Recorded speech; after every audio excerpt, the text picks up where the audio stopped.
आज हम आपको भगवान शंकर और माता पार्वती की बड़ी ही अद्भुत कथा सुनाने जा रही हूँ। कथा का प्रसंग है, पार्वती जी ने पूछा, 3 प्रश्न संसार में सबसे नरम क्या है, और दूसरा प्रश्न संसार में शरबत से भी मिठा क्या है, और तीसरा प्रश्न इंसान किन आदतों से गरीब और धनवान होता है। अगर आप यह कहानी सुन रहे हैं तो पूरा सुनिए। इस कथा को आधा अधूरा छोड़कर जाने की गलती मत करिएगा, क्योंकि इस पवित्र कथा को आधा अधूरा छोड़ने से आपको पाप भी लग सकता है। इसलिए इस कथा को पूरा सुने। आप शिव भक्त हैं तो भोलेनाथ का अनादर ना करें। इसे सुनकर आपको अपने कष्टों और दरिद्रता से मुक्ति मिल जाएगी। साथ में इस कथा को सुनने से भगवान शिव सहित माता पार्वती का भी आशीर्वाद प्राप्त होता है। उस व्यक्ति पर महादेव की विशेष कृपा होती है। शिव महापुराण में सूत जी ने 16वें अध्याय में कहा है कि इस कथा को सुनने से व्यक्ति के जन्मों के पाप नष्ट हो जाते हैं। तो चलिए हम इस पावन कथा को सुनते हैं। इस कथा को प्रारंभ करते हैं।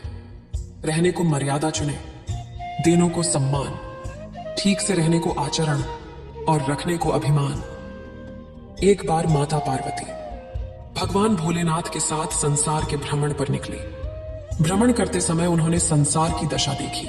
जब वापस कैलाश पर आती है तो भगवान शिव से माता पार्वती ने कहा, हे प्राणनाथ, मेरे मन में 3 प्रश्न चल रहे हैं, कृपया मेरे मन में उठ रहे इन 3 प्रश्नों का समाधान कीजिए।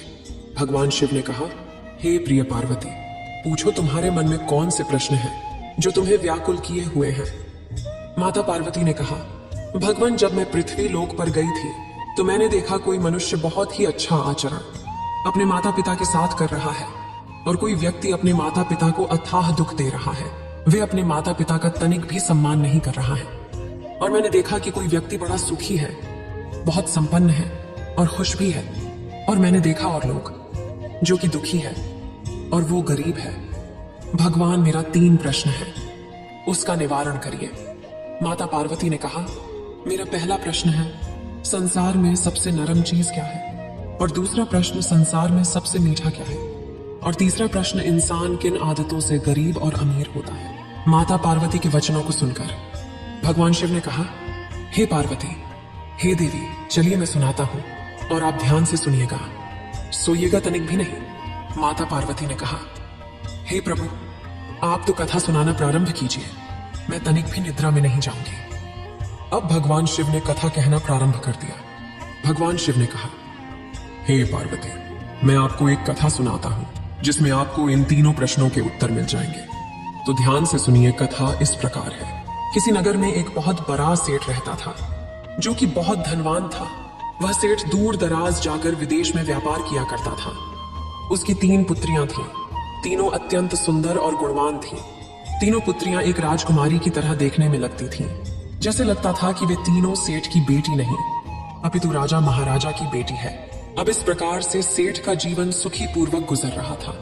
एक दिन सेठ को विदेश में व्यापार के लिए जाना पड़ता है। तब उसके मन में विचार आया कि मैं विदेश में व्यापार के लिए जा रहा हूं, तो क्यों ना अपने पुत्रियों के लिए कुछ न कुछ चीजें वहां से खरीद कर अपने पुत्रियों को दूं। ऐसा विचार कर वह सेठ अपनी पत्नी के पास जाता है और कहता है, सेठानी जी, मेरे मन में एक विचार आया है कि यदि मैं विदेश यात्रा पर विदेश में व्यापार के लिए जा रहा हूं, तो क्यों ना अपनी पुत्रियों के लिए वहां से कोई चीज खरीद कर लाऊं और उन्हें दूं। अपने पति की बात सुनकर सेठानी ने कहा कि हे प्राणनाथ, आप विदेश जा रहे हैं, कोई ना कोई सामान पुत्रियों के लिए लेकर आएंगे। इससे अच्छा है कि आप अपनी पुत्रियों से ही पूछ लीजिए कि उन्हें क्या चाहिए। इसके बाद वह सेठ अपने तीनों पुत्रियों को अपने पास बुलाता है और वह अपनी सबसे बड़ी पुत्री से पूछता है, बेटी, तुम मुझसे कितना प्रेम करती हो। बड़ी बेटी ने कहा, पिताजी, मैं आपको अपने प्राणों से भी ज्यादा प्रेम करती हूँ। यह सुनकर पिता बहुत खुश हुआ। पिता ने कहा कि पुत्री, मैं विदेश जा रहा हूँ, तुम्हें क्या चाहिए बताओ। यह सुनने के बाद बेटी ने कहा, पिताजी, आप विदेश जा रहे हैं, तुम मेरे लिए एक सोने का थाली लेकर आइएगा। पिता ने कहा, ठीक है पुत्री, बहुत अच्छा। अब इसके बाद उस सेठ ने अपने दूसरी पुत्री को बुलाया और पूछा, पुत्री, तुम मुझे कितना प्रेम करती हो। पुत्री ने कहा, पिताजी, मैं आपको बहुत प्रेम करती हूँ। इतना सुनकर वह सेठ अत्यंत खुश हुआ, बड़ा प्रसन्न हुआ। फिर उसने कहा, अच्छा पुत्री, ठीक है, मैं विदेश यात्रा पर जा रहा हूँ, विदेश में व्यापार करने के लिए। तुम बताओ तुम्हें क्या चाहिए, मैं वहां से तुम्हारे लिए क्या लाऊं? यह सुनने के बाद पुत्री ने कहा, पिताजी आप यदि व्यापार करने जा रहे हैं तो मेरे लिए एक सोने का पंखा लेते आइएगा। पुत्री की बात सुन सेठ ने कहा, बिल्कुल मैं तुम्हारे लिए पंखा जरूर लाऊंगा, वो भी सोने का।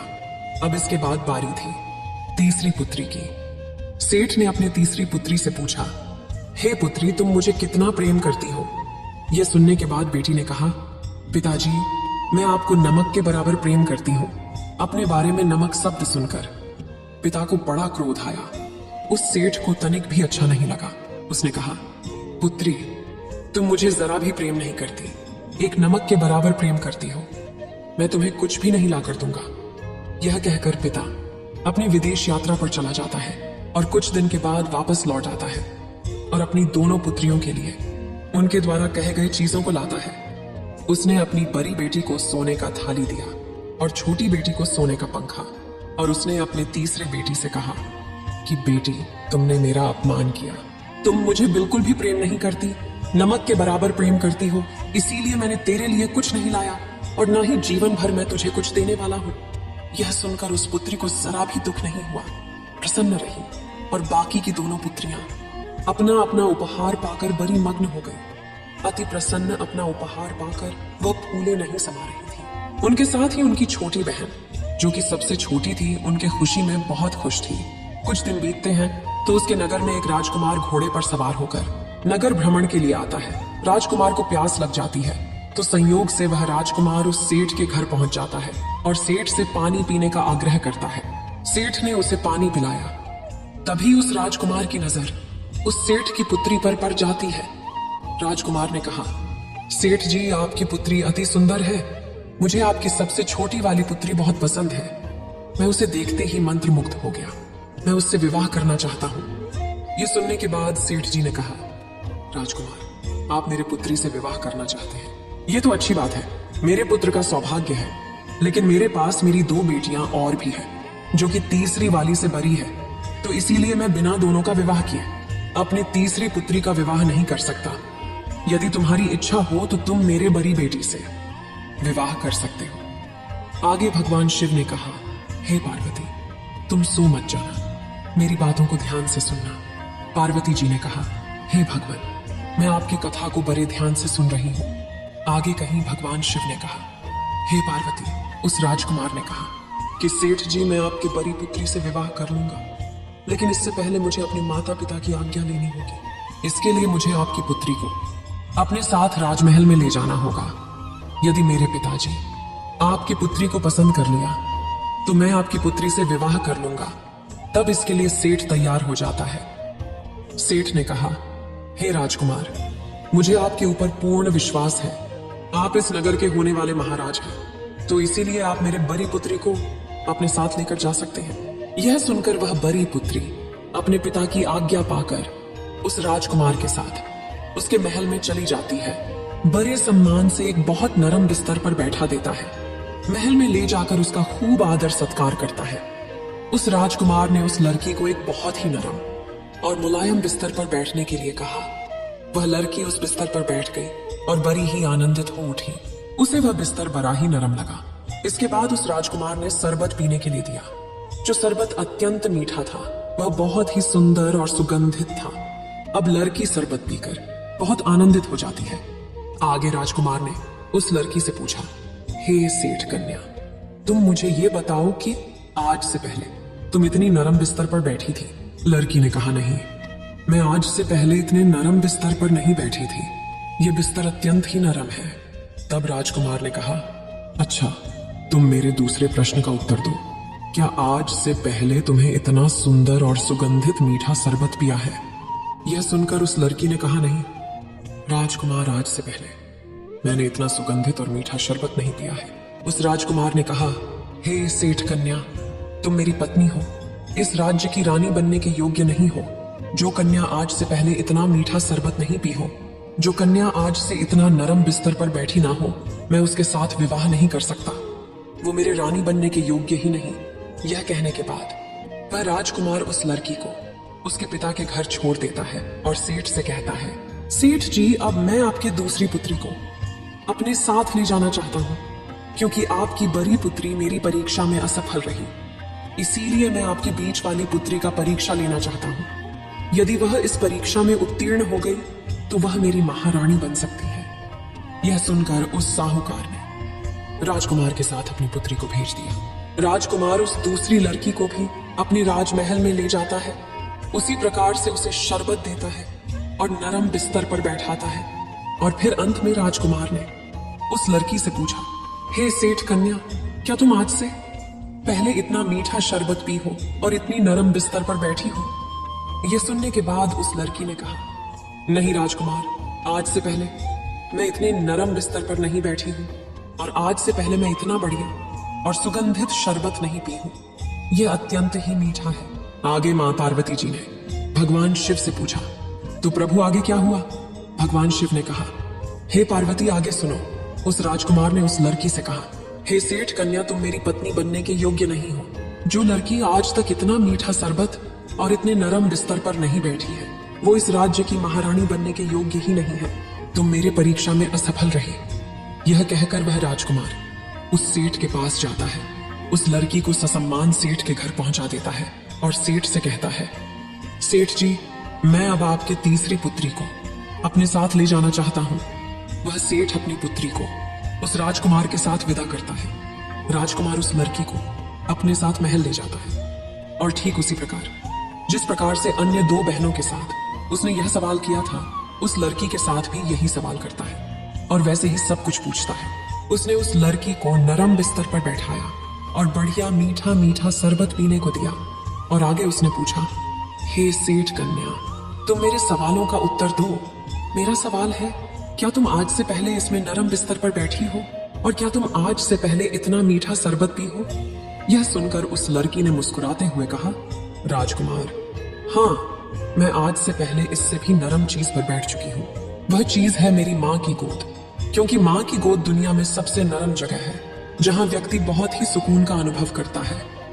मेरी माँ का गोद इस संसार में सबसे नरम जगह है, जिसकी गोद में मैं खेली हूँ, अपना बचपन बिताई हूँ। मुझे इसके बाद नरम जगह कहीं नहीं मिली। मेरी माँ की गोद सबसे नरम है। यह सुनने के बाद राजकुमार बड़ा प्रसन्न हुआ। उसने कहा, अच्छा तो हमारा दूसरे सवाल का जवाब दीजिए। आगे लड़की ने कहा, हे राजकुमार, हाँ, मैंने आज से पहले इससे भी मीठा शरबत पिया है। वो शरबत और कुछ नहीं, मेरी माँ का दूध है, क्योंकि इस संसार में एक शिशु के लिए माँ का दूध सर्वोपरि है, अमृत समान है। अगर वह अमृत है तो संसार में सबसे मीठा है और जीवात्मा के प्राण को सींचने वाला है। मैंने इस संसार के सबसे मीठा शरबत अपनी माँ के दूध को पिया है। यह सुनने के बाद वह राजकुमार इतना प्रसन्न हुआ कि उसे अपने खुशी का ठिकाना ही नहीं रहा। उसे अपनी योग्य पत्नी मिल चुकी थी, उसे उस राज्य की महारानी मिल गई थी। उस राजकुमार ने सेठ की आज्ञा से उस लड़की से विवाह कर लिया। वह तीसरी सबसे छोटी बेटी अब महारानी बन चुकी थी। जब महारानी बन जाती है तो उसने अपने पिता को अपने घर दावत पर बुलाया। माता पार्वती जी ने भगवान शंकर से कहा, हे भोलेनाथ, आगे क्या हुआ? भगवान शिव ने कहा, पार्वती सुनो, सेठ की पुत्री ने अपने पिता को दावत पर बुलाया तो उसने दावत में सभी सब्जियों को मीठा बनवाया था। उसमें किसी भी सब्जी में नमक नहीं डलवाया था और बहुत ही अधिक मेवा, मिश्री, बहुत अन्य प्रकार की चीजें डलवाकर भोजन को तैयार करवाया था। अब सेठ अपने पुत्री के घर दावत पर आता है तो उसने जैसे ही सब्जी को चखा, उसके मुंह का स्वाद बिगड़ गया। वह झल्ला उठा। बारी बारी करके उसने अनेक सब्जियों को चखा, लेकिन उसका स्वाद उसे अच्छा नहीं लगा, क्योंकि उसमें नमक नहीं था। भले ही उस सब्जी में कितनी प्रकार की मेवा मिश्री डाल गई हो, लेकिन वह सब्जी बिना नमक के बहुत फीकी थी और बहुत ही बेस्वाद। इस प्रकार वह सेठ झल्ला उठता है, उसे बड़ा क्रोध आता है। उसने राजकुमार से कहा, राजकुमार, यह कैसा मजाक है? मुझे दावत पर बुलाया है और किस प्रकार की सब्जियां मुझे खाने को दी है? राजकुमार ने कहा, सेठ जी, यह भोजन मैंने नहीं, आपकी पुत्री ने तैयार करवाया है। उसी के कहने पर सभी सब्जियों में नमक नहीं डाला गया।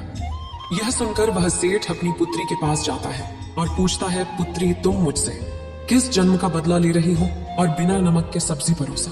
किस कारण? इसका कारण क्या है? उस पुत्री ने कहा, हे पिताजी, आपको याद है जब आप विदेश यात्रा के लिए, व्यापार के लिए गए थे तो आपने मुझसे पूछा था कि मैं आपसे कितना प्रेम करती हूँ, तो मैंने कहा था कि नमक के बराबर। तब आपने मेरा खूब अपमान किया था, मुझे मेरे लिए कुछ भी नहीं लाए। तो पिताजी, आप मेरे बातों को समझ नहीं पाए। आपको मैं उसी नमक की भांति प्रेम करती हूँ, अर्थात आपके बिना मेरा जीवन अधूरा है। आप ही मेरे लिए सर्वत्र हैं, बहुत प्रिय है, उसी सब्जी के समान। जिस सब्जी में नमक नहीं डाला गया तो उसका कोई महत्व नहीं, उसी प्रकार आप मेरे लिए बहुत महत्वपूर्ण हैं, एक नमक की भांति। उस सब्जी में मैंने कितने प्रकार के मेवे डलवाए, कितने प्रकार के मसाले डलवाए, लेकिन फिर भी आपको पसंद नहीं आया। क्यों? क्योंकि उसमें नमक नहीं था। तो सोचिए पिताजी, आपका भी मेरे जीवन में यही महत्व है। मेरे जीवन में कितना भी धन दौलत अपार सुख हो, लेकिन आपके बिना मेरा जीवन कुछ भी नहीं। मैं आपको यही बताना चाहती थी। अपने पुत्री के मुख से यह बात सुनकर सेठ धन्य हो जाता है, अत्यंत प्रसन्न होता है। उसने अपनी लड़की को भर भर के आशीर्वाद दिया और कहा, बेटा सौभाग्यवती भव, तुम्हारा सिंदूर अखंड हो, तुम सौभाग्यवती रहो। आगे माता पार्वती जी ने कहा, हे स्वामी, आपने मेरे दोनों सवालों का उत्तर तो दे दिया, लेकिन मेरा तीसरा प्रश्न तो रह ही गया। भगवान शिव ने कहा, हे पार्वती, तुम उतावली क्यों होती हो? तुम्हारे तीसरे प्रश्न का उत्तर भी मिलने वाला है, आगे सुनो। हे पार्वती, जिस प्रकार से वो दोनों कन्याएं अपने पिता को कहती हैं कि वह उनसे अत्यंत प्रेम करती है, तो इसके लिए उसके पिता ने सोने की थाली और सोने का पंखा दिया उन दोनों कन्याओं को अपने दिखावे के लिए। बस इतना ही मिला, लेकिन छोटी कन्या को सत्य बोलने के लिए और अपने पिता से सच्चा प्रेम करने के लिए अपार धन दौलत और दुनिया भर का सुख सुविधा मिला। तो पार्वती, जो व्यक्ति अपने माता पिता से अथाह प्रेम करते हैं, सम्मान करते हैं, आदर करते हैं, सेवा करते हैं, उस व्यक्ति को संसार में कभी दुख नहीं हो सकता। वह व्यक्ति हमेशा धनवान और अमीर बना रहेगा, क्योंकि सबसे बड़े उसके माता पिता का आशीर्वाद उसके साथ होता है। जब तक माता पिता का आशीर्वाद व्यक्ति के साथ ना हो, व्यक्ति चाहे जितना भी प्रयत्न करे, भगवान का भी आशीर्वाद उसे नहीं लगता। तो इसी प्रकार से माता पिता के आशीर्वाद की वजह से और सच्चा प्रेम करने की वजह से उस पुत्री का जीवन धन्य हो गया, और उन बाकी पुत्रियों को केवल और केवल एक सोने का पंखा और एक सोने का थाली मिला। यह सुनकर माता पार्वती धन्य हो गई। उन्होंने कहा, प्रभु, आपका कोटि कोटि नमन। आपने जीवन के सार को समझाया, आपने बहुत बड़ी शिक्षा दी। इस प्रकार से भगवान शिव ने माता पार्वती को उनके प्रश्नों का उत्तर बताया। संसार में सबसे मीठा माँ का दूध है, जो कि अमृत समान है, और संसार में सबसे अधिक नरम जगह माँ की गोद है। और तीसरा, इंसान किन आदतों से गरीब और अमीर बनता है? तो इंसान अपनी माता पिता की सेवा भावना से गरीब और अमीर बनता है। इस वीडियो को बोलते समय कोई त्रुटि हो तो मैं क्षमा चाहती हूँ। उम्मीद है आप सभी को यह वीडियो अच्छी लगी होगी। अगर आप शिव के सच्चे भक्त हैं तो चैनल को सब्सक्राइब और वीडियो को लाइक करके कमेंट में हर हर महादेव लिख दीजिए।